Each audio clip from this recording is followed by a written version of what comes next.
परिचय। बच्चों, आज हम अम्लीय, क्षारीय व उदासीन विलयन को पहचानने के लिए एक प्रयोग करेंगे। ठीक है सर। सबसे पहले एक बूंद विलयन नीले लिटमस पेपर पर डालें। यदि ये लाल हो जाता है तो इसका अर्थ है कि ये अम्लीय व्यवहार प्रदर्शित करता है। इसके बाद विलयन की एक बूंद लाल लिटमस पेपर पर डालें। यदि ये नीला हो जाता है तो ये क्षारीय व्यवहार को प्रदर्शित करता है। और अंत में हम तीसरे समाधान के लिए परीक्षण करेंगे, जिसमें रंग अपरिवर्तित रहता है, जिसका अर्थ है कि विलयन उदासीन है, अर्थात हम कह सकते हैं कि साम्यावस्था में है। सर, ये साम्यावस्था क्या है? साम्यावस्था वो स्थिति होती है जिसमें क्षार के अणुओं की संख्या अम्ल के अणुओं की संख्या के बराबर हो जाती है। आइए इस बारे में और अधिक जानें। इस पाठ में आप भौतिक और रासायनिक साम्यावस्था के बारे में अध्ययन करेंगे।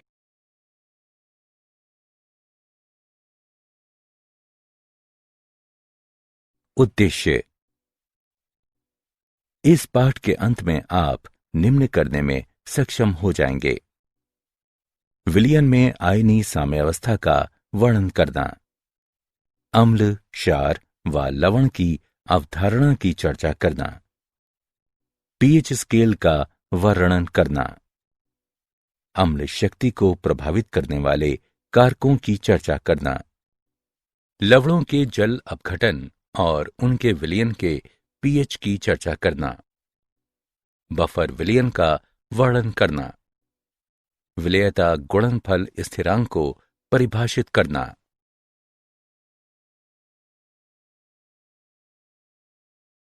विलयन में आयनिक साम्यावस्था।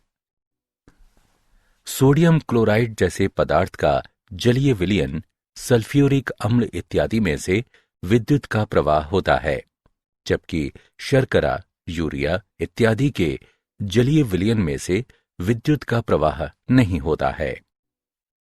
वे पदार्थ जिनमें से होकर विद्युत का प्रवाह होता है विद्युत अपघट्य यानी इलेक्ट्रोलाइट कहलाते हैं, जबकि जिन पदार्थों से होकर विद्युत का प्रवाह नहीं होता है वे विद्युत अनपघट्य यानी नॉन इलेक्ट्रोलाइट कहलाते हैं। वे विद्युत अपघट्य जो अपने विलयन में लगभग पूर्ण रूप से आयनीकृत हो जाते हैं प्रबल विद्युत अपघट्य कहलाते हैं, और वे विद्युत अपघट्य जो अपने विलयन में अपूर्ण रूप से आयनीकृत होते हैं दुर्बल विद्युत अपघट्य कहलाते हैं। वो साम्यावस्था जिसमें जलीय विलयन में आयन संबद्ध होते हैं आयनिक साम्यावस्था कहलाती है।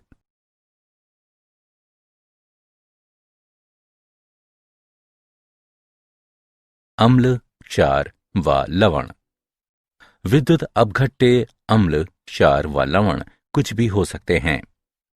अम्लों का स्वाद खट्टा होता है। सिरके में एसिटिक अम्ल होता है। इमली में टार्टरिक अम्ल होता है। अम्ल नीले लिटमस पेपर को लाल बनाते हैं। क्षारों का स्वाद कड़वा होता है। वे लाल लिटमस पेपर को नीला बनाते हैं। कास्टिक सोडा, वॉशिंग सोडा सामान्य रूप से इस्तेमाल होने वाले क्षार हैं।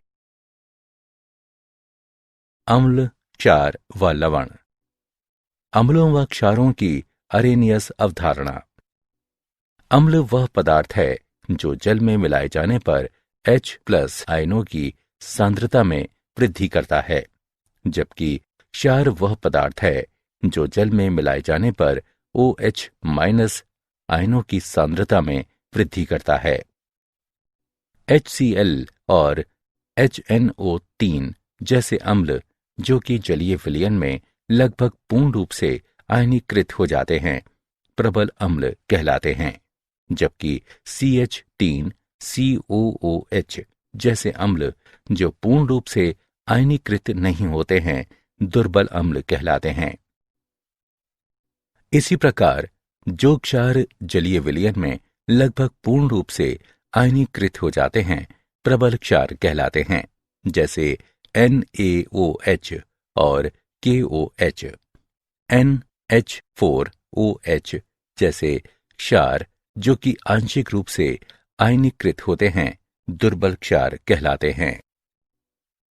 H+ आयन इलेक्ट्रॉन की हानि से निर्मित होता है, इसलिए ये एक साधारण प्रोटॉन है और स्वतंत्र रूप से विद्यमान नहीं रह सकता है। इसलिए ऐसा माना जाता है कि ये H3O+ के रूप में जल के साथ संयोजन में जल मिश्रित स्वरूप में विद्यमान रहता है। H3O+ आयन हाइड्रोनियम आयन कहलाता है। इसी प्रकार हाइड्रोक्सिल आयन जल मिश्रित होकर H3O2- आयन बनाता है।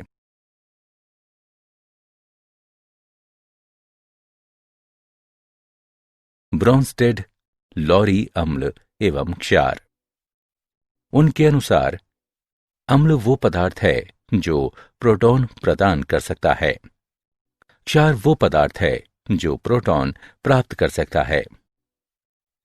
संयुग्मी अम्ल, क्षारक युग्म निम्न अभिक्रिया में दिया गया है।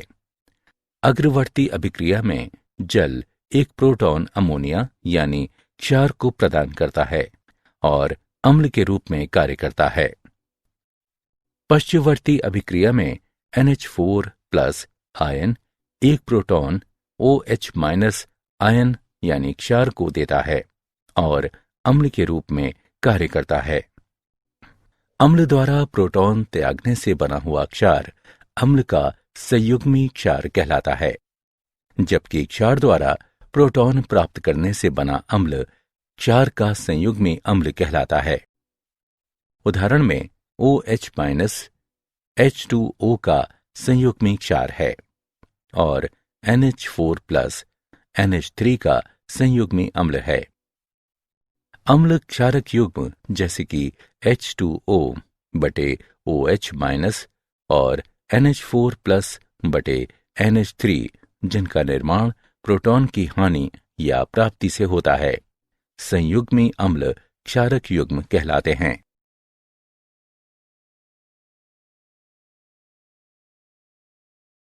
उदाहरण निम्न ब्रोंस्टेड क्षारों के लिए संयुग्मी अम्ल लिखें। H2O NH3 और C2H 5OH। विलयन संयुग्मी अम्ल का निर्माण क्षार से प्रोटॉन की प्राप्ति से होता है। इस तरह दिए गए क्षारों के लिए संयुग्मी अम्ल निम्न हैं। H2O के लिए संयुग्मी अम्ल H3O+ है। NH3 के लिए संयुग्मी अम्ल NH4+ है। C2H5OH के लिए संयुग्मी अम्ल C2H5OH2+ है।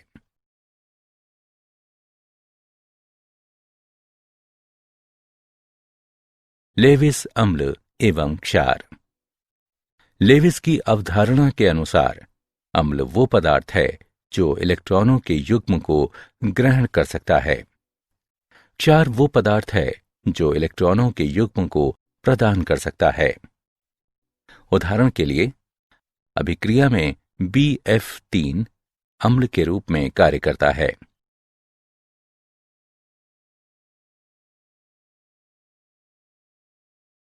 अम्लों एवं क्षारों का आयनन। जल और इसके आयनिक उत्पादों का आयनन स्थिरांक।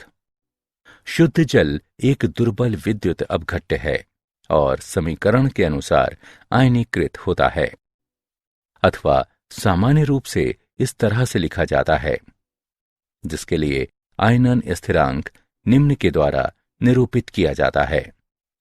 Ki बराबर H+ की सांद्रता गुणे OH- की सांद्रता बटे H2O की सांद्रता।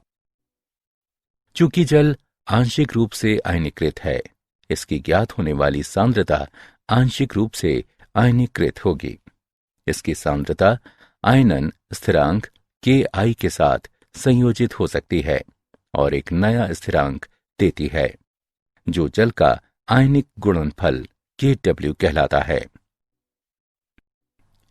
माना ये समीकरण 1 है शुद्ध जल में OH- की सांद्रता H+ के बराबर होती है।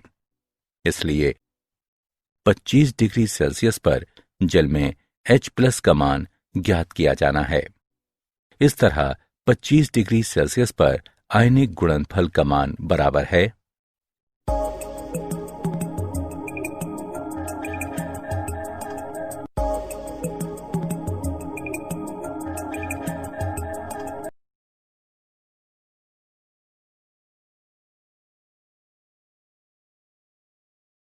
pH scale. विलयन के pH हाइड्रोजन आयन सांद्रता के ऋणात्मक लघुगणक के रूप में परिभाषित किया जा सकता है।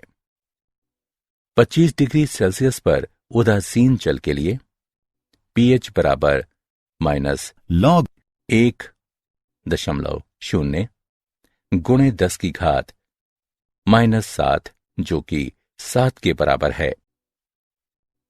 25 डिग्री सेल्सियस पर अम्लीय व क्षारीय का समरूपी pH क्रमशः 7 से कम और 7 से अधिक होगा।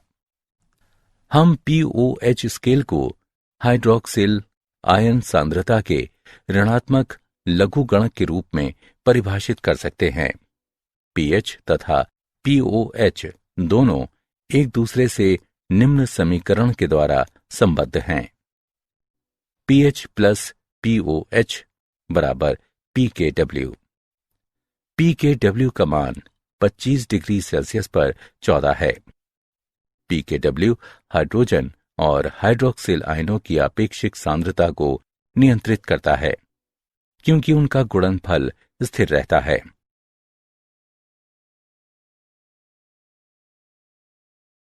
दुर्बल अम्लों का आयनन स्थिरांक। दुर्बल अम्ल HX के विषय में विचार करें जो कि जलीय विलयन में आंशिक रूप से आयनीकृत होता है और इसे HX की आरंभिक सांद्रता के रूप में निरूपित किया जा सकता है जो माना कि C है। माना आयनन परिवर्तन का प्रसार अल्फा है तो HX साम्य सांद्रता C- अल्फा है। H3O+ साम्य सांद्रता प्लस C अल्फा है तथा X- साम्य सांद्रता प्लस C अल्फा है। अभिक्रिया के लिए साम्य स्थिरांक है Ka बराबर C वर्ग अल्फा वर्ग बटे C गुणे 1 - अल्फा। Ka बराबर C अल्फा वर्ग बटे 1 - अल्फा।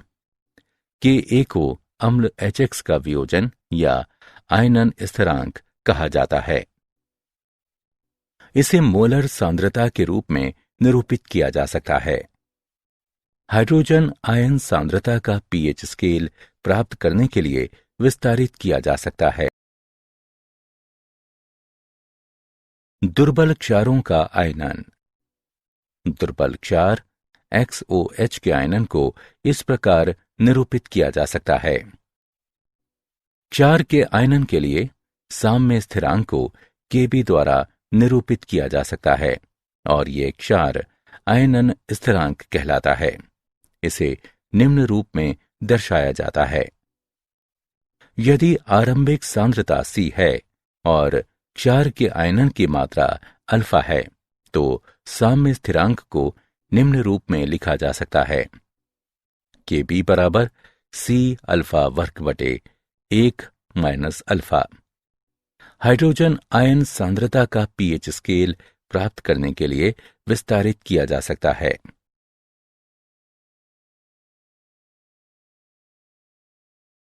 Ka और Kb के मध्य संबंध।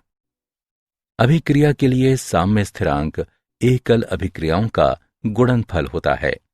इसे निम्नानुसार प्रदर्शित किया जा सकता है। Knet बराबर K1, K2, K3 इत्यादि। संयुग्मी अम्ल क्षारक युगल के लिए Ka Kb बराबर Kw।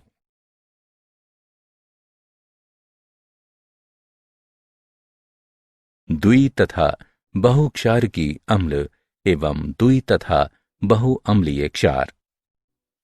वे अम्ल जिनके एक अणु में से एक से अधिक आयनन योग के हाइड्रोजन परमाणु होते हैं, बहुक्षारकीय अम्लों के रूप में जाने जाते हैं।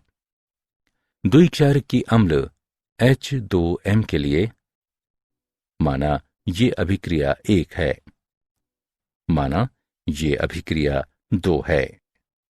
अभिक्रिया 1 के लिए साम्य स्थिरांक निम्न है। Ka1 को प्रथम आयनन स्थिरांक कहा जाता है। अभिक्रिया 2 के लिए साम्य स्थिरांक निम्न है। Ka2 को द्वितीय आयनन स्थिरांक कहा जाता है। स्थिर वैद्युत बल अधिक होने के कारण Ka1 Ka2 से बड़ा है।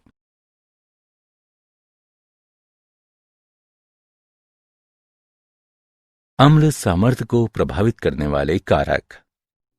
आबंध सामर्थ्य। अम्लीय प्रोटॉन और अन्य शेष अणुओं के मध्य आबंध की सामर्थ्य का अम्लता पर प्रभाव पड़ता है। सामान्य रूप से आबंध जितना दुर्बल होगा, अम्ल की अम्लता उतनी ही अधिक होगी। आबंध ध्रुवणता। अम्लीय हाइड्रोजन एवं अन्य परमाणु के मध्य उच्च ध्रुवीय आबंध प्रोटॉन के लिए अणु को छोड़ना आसान बनाता है और इसे अध्रुवीय आबंध की तुलना में अपेक्षाकृत अधिक अम्लीय बनाता है। उसी पंक्ति में तत्वों की अम्लों के लिए आबंध सामर्थ्य एक दूसरे के और अधिक समानता की ओर प्रवृत्त होते हैं और इसलिए अम्ल की सामर्थ्य निर्धारण में आबंध की ध्रुवणता महत्वपूर्ण भूमिका निभाता है। क्योंकि ध्रुवणता संबंधित परमाणुओं की वैद्युत ऋणात्मकता पर निर्भर होती है, अम्ल की सामर्थ्य में वैद्युत ऋणात्मकता के साथ बढ़ोतरी की प्रवृत्ति होती है, क्योंकि आबंध अधिक ध्रुवणता की ओर प्रवृत्त होता है।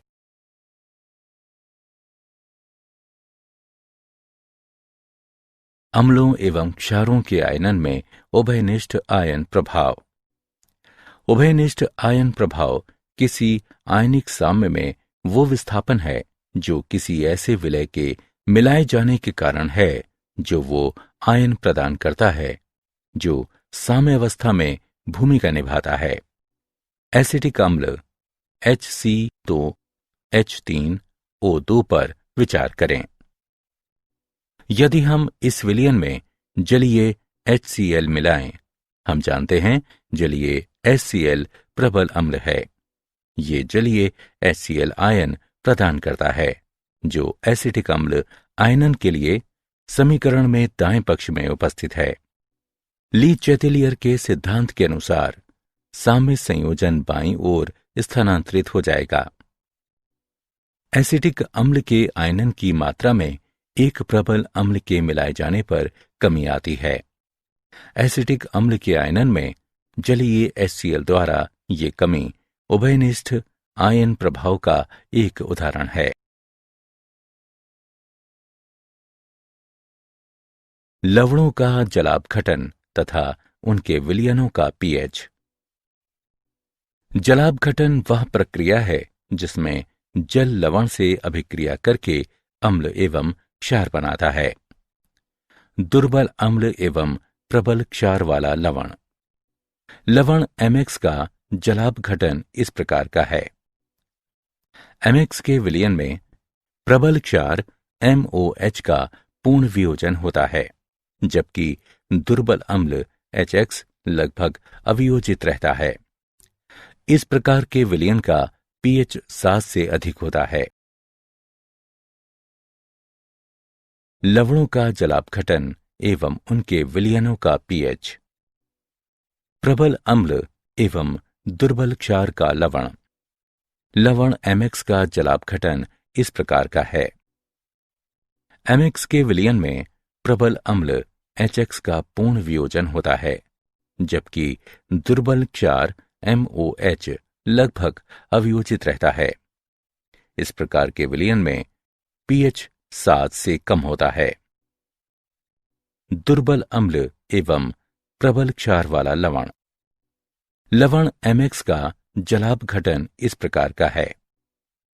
एमिक्स विलयन में दुर्बल अम्ल और दुर्बल क्षार दोनों आंशिक रूप से अवियोजित स्वरूप में रहते हैं।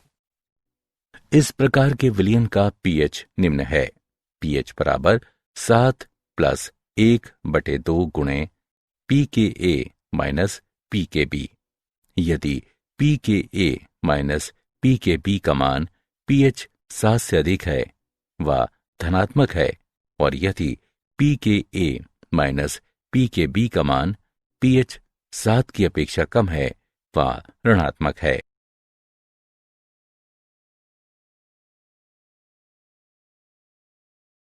बफर विलयन। बफर विलयन को ऐसे विलयन के रूप में परिभाषित किया जाता है जो अम्ल या क्षार की अल्प मात्रा मिलाए जाने पर पीएच में परिवर्तन का प्रतिरोध करता है। बफर क्रिया। बफर विलयन की वह क्षमता है जो अम्ल व क्षार मिलाए जाने पर पीएच में परिवर्तन का प्रतिरोध करती है। बफर क्रिया कहलाती है। नाइट्रिक अम्ल या हाइड्रोक्लोरिक अम्ल जैसे प्रबल अम्ल कम पीएच पर बफर के रूप में कार्य करते हैं।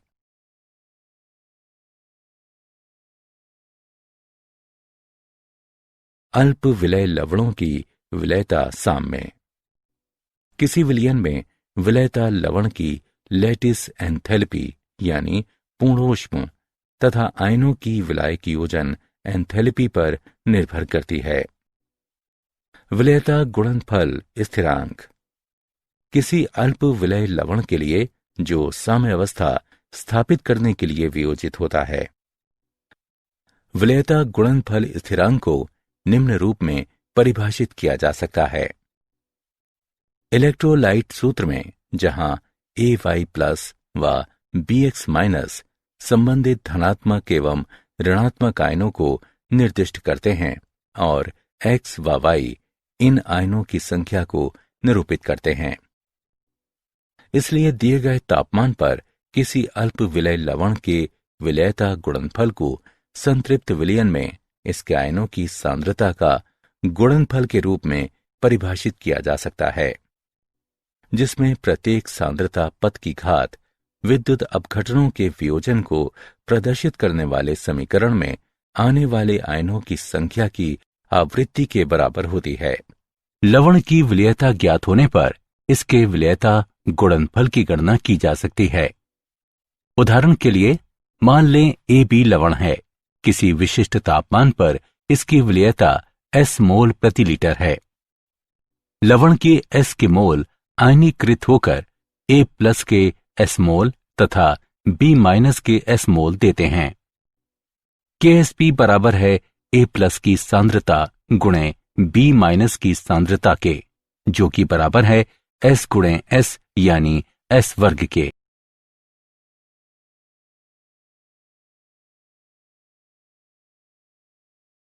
आयनिक लवणों की विलयता पर उभयनिष्ठ आयन प्रभाव। यदि NaCl विलयन में AgCl विलयन मिलाया जाए जिनमें उभयनिष्ठ आयन के रूप में Cl- है, तो AgCl की विलयता कम हो जाएगी, क्योंकि NaCl से Cl- निकलकर Ag+ के साथ संयोजित होकर बनाता है। इसी प्रकार यदि इसके एक आयन की सांद्रता में कमी आती है तो दोनों आयनों की सांद्रता बढ़ाने के लिए एक बार पुनः KSP बराबर QSP होने तक अधिक लवण वियोजित होगा। ये इसके लिए भी लागू होता है जो कि NaCl विलयन में HCl का इस्तेमाल करते हुए Cl- द्वारा अवक्षेपित होता है। उभयनिष्ठ आयन प्रभाव को किसी विशेष आयन के लगभग संपूर्ण अविक्षेपन के लिए उपयोग किया जाता है, क्योंकि द्रव्यमान निर्धारण द्वारा भारात्मक आकलन हेतु इसके आंशिक विलय लवण का KSP मान बहुत कम होता है। क्या आप जानते हैं, प्रबल अम्ल उच्च रूप से संक्षारक होता है। उदाहरण के लिए सल्फ्यूरिक अम्ल वे धातुओं को वियोजित कर सकते हैं। जो क्षार जल में वियोजित हो जाता है क्षारक कहलाता है। जब आप किसी अम्ल को क्षारक में मिलाते हैं तो दोनों उदासीन हो जाते हैं। अम्ल और क्षारक एक साथ अभिक्रिया करके लवण और जल बनाते हैं।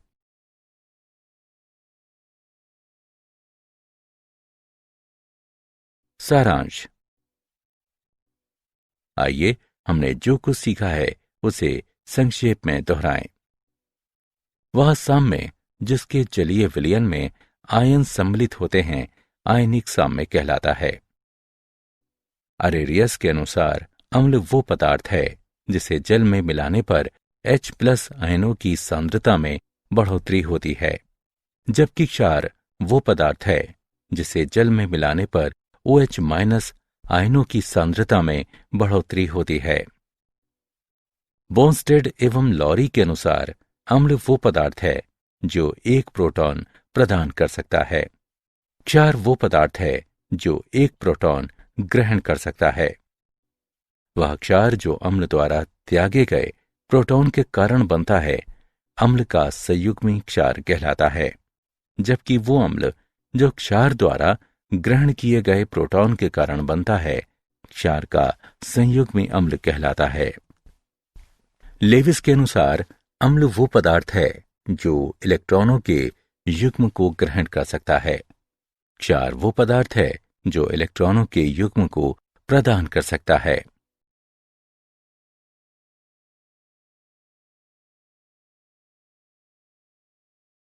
किसी विलयन के pH को हाइड्रोजन आयन की सांद्रता के ऋणात्मक लघुगणक के रूप में परिभाषित किया जा सकता है।